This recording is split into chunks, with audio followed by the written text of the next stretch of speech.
laga soo bilaabo February 2017 waqtiga oo xafiiska ugu sareeya dalka uu la wareegay madaxweynaha sagaalaad ee Jamhuuriyadda Federaalka Soomaaliya mudane Maxamed Cabdullaahi Farmaajo waxa uu qorshe howleedkiisa ugu horeeya ka dhigay dib u dhiska ciidamada qalabka sida iyo dib u howlgelinta amniga iyadoo xoogga la saarayo tayeynta ciidamada hagaajinta maamulkooda iyo sugidda xuquuqdooda waxaana durba suurto gashay dib u soo celinta kalsoonidii iyo haybadii ciidamada qaranka taa oo suurto gelisay in guulo la taaban karo laga gaaro dagaalka ka dhanka ah argagixisada al-shabaab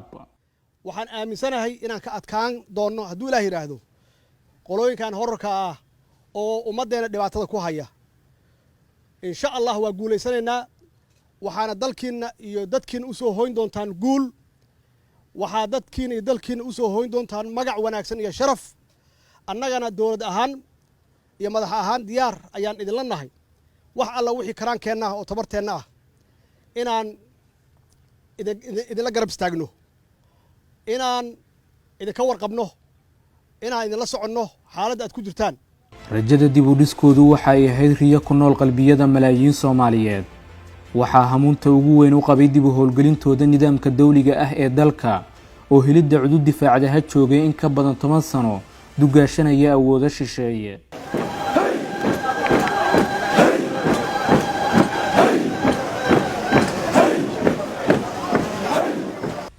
waxaa dareemay duqowda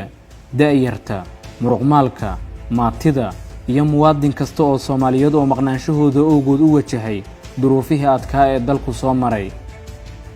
balse maanta waxaa muuqanaya ifafaale ka duwan inta aynu soo sheegnay waxaana dib u dhismaya tira ahaan taya ahaan iyo awood ahaanba ciidamada qalabka sida qaybahooda kala duwan gaar ahaanna ciidanka xoogga dalka si loo ilaaliyo nafta hantida iyo sharafta muwaadiniinta Soomaaliyeed waxna looga qabto xaaladda ammaan ee dalka dawladdu waxa ay xoogga saartay diyaarinta qorshaha istiraatiijiyadeed ee dib u dhiska ciidamada qaranka dib u habeynta iyo diiwaangelinta ciidamada qalabka sida gaar ahaanna ciidanka xoogga dalka ayaa ka mid ahaa guulihii ugu muhiimsanaa ee la gaaray 2017-2021 waxaana xusid mudan in iyada oo la adeegsanayo habka diiwaangelinta casriga ah lagu xaqiijiyay tirada rasmiga ah ee ciidamada qaranka ayna caddaatay in 40% ciidamadii hore u diiwaan gashanaa aysan sax ahayn taasi oo ka mid ahayd caqabadihii hortaagnaa guulaha ciidamada qaranka waxaana korortay 60% tirada ciidamada waxaa fududaatay in si joogto ah ay u helaan xuquuqdooda dhammaanba ciidamada qalabka sida sidoo kale dawladdu waxa ay dadaal badan gelisay hirgelinta dugsiyo tababar oo si joogto ah u soo saara da'yar aqoon-yahano ah kuwaasi oo shaqada ciidamada qaranka ku soo kordhiyay karti howlkarnimo iyo daacadnimo waxaanay kumaando Soomaaliyeed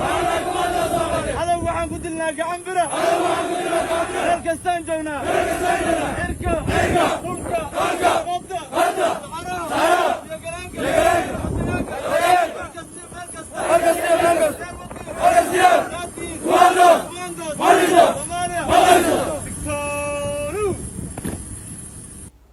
tababarada joogtada ah ee ay helaan ciidamada qalabka sida qaybahooda kala duwan gaar ahaanna xoogga dalka waxa ay u qaybsamaan laba qayb oo kala ah